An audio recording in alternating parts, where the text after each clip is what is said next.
老友記，你有冇覺得依家出街食飯，間間酒樓嘅味道都係一模一樣嘅？以前我哋後生嗰陣呢，去呢間食扣肉呢，食到嘅係陳師傅嘅火候；去嗰間食蒸魚，食到嘅係張師傅嘅功力。依家間間酒樓嘅味道好似倒模出嚟咁，你以為係師傅手藝進步咗？今日同你講句真話，其實係因為大廚唔見咗嘅，換咗做工廠。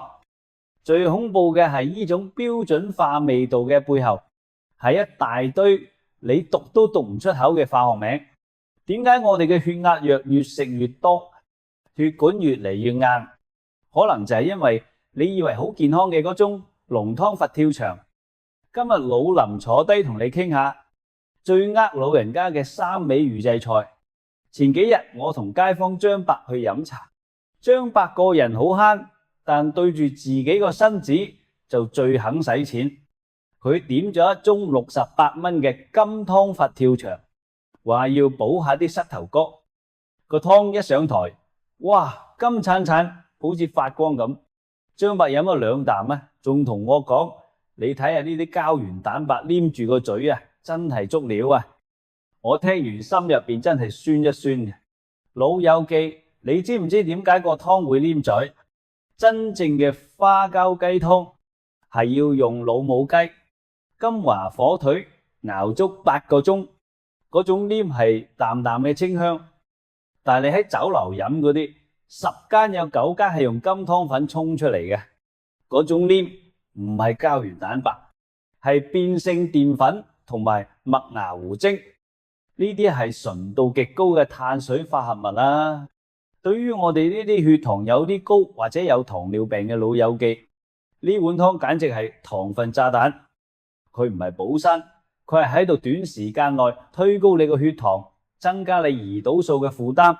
仲有入邊嗰隻鮑魚，點樣咬落去好似橡皮擦咁大牙，但一啲鮮味都冇，因為嗰啲係工廠批量生產嘅人造乾鮑，用大豆蛋白同埋添加劑壓出嚟嘅。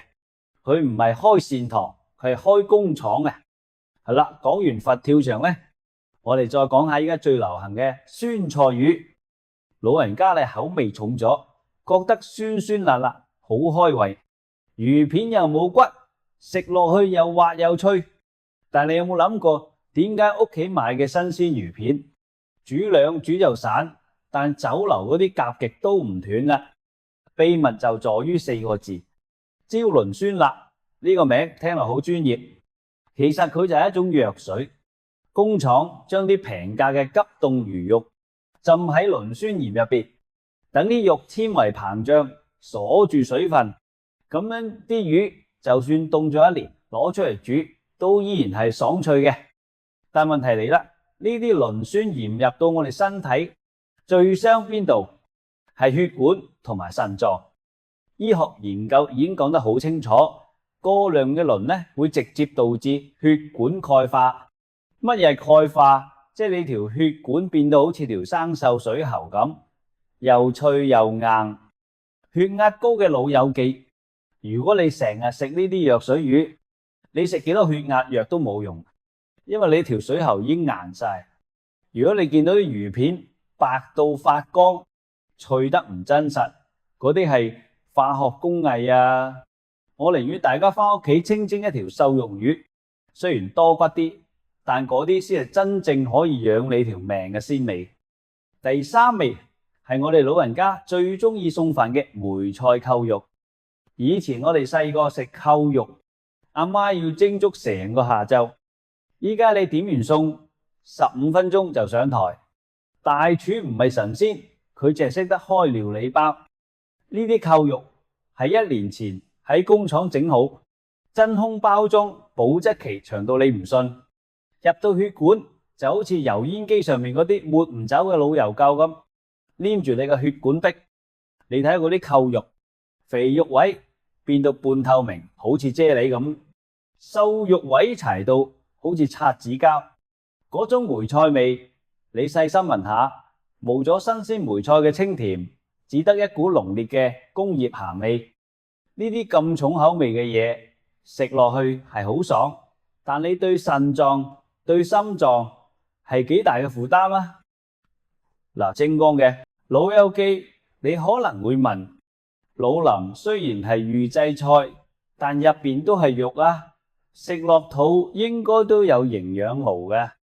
唉，我話你聽，呢個就係最令人抌心口嘅地方。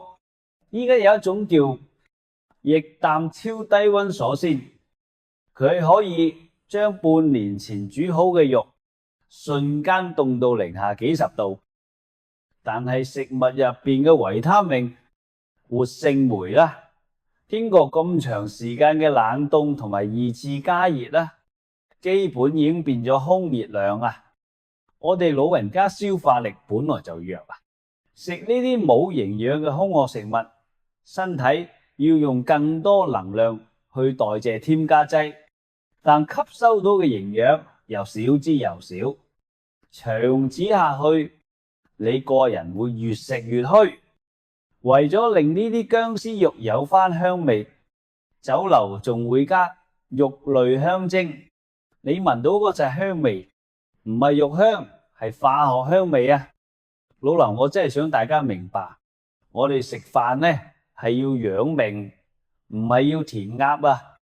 即係話我哋一講咗咁多，老林教你幾招，等你可以喺酒樓做個精明長者。首先有3味餸3唔點。第一，勾芡太厚嘅餸，凡係見到個汁結到化唔開，多數係用粉衝出嚟遮食材。第二，碎肉類嘅餸，譬如肉餅、獅子頭，你根本睇唔出佢入邊係用乜嘢肉。第三，重口味嘅辣菜，辣味最容易遮住雪藏味，記住呢個3必點。第一，清蒸原子鮮魚，魚眼得唔得，肉質爽唔爽，一試就知。第二，白切雞或者燒鵝，雖然都有預製，但係白切雞如果係翻熱嘅，啲皮會皺，肉會柴，好易分。第三，白灼或者蒜蓉炒時蔬啦，菜係唔會驚人嘅，新鮮就係新鮮。入到酒樓唔好怕醜，問下個經理今日邊條魚最靚，係現殺嘅。佢見你咁專業，都唔敢攞啲料理包嚟應酬你。老友記，我今日講咁多，覺得有道理嘅，點個讚，分享俾你身邊嘅老友記，記得關注我，下次再傾，拜拜。